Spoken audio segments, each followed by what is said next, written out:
后来乡亲咱继续要来讲，农民看天食饭。即阵啊天气搞变化，对农作物的影响是真大。像森林四湖的西瓜，这个落雨水伤离开，随后出大日头，这个果肉拢晒甲烂去，损失高达8成。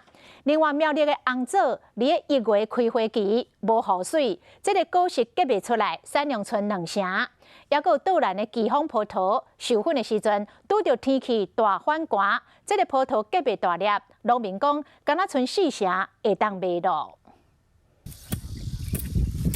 泡过水的西瓜已经有必顺啊，农民小可用手一掰就掰开啊。这内底是烂的啊！这大这大这袂食的。六分地瓜园有8成的西瓜瓜嘛已经烂去啊。森林4湖种的西瓜8公顷受到黄霜仔雨的影响，但是无到补助的标准，农民叫苦。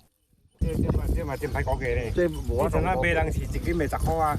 同款受到黄霜仔雨影响的，还佫有苗栗公馆种的红枣，伫正月应该开花期间无雨水，无到结籽，佫拄着黄霜仔雨，损失8成。都大大小小的那不正常啊。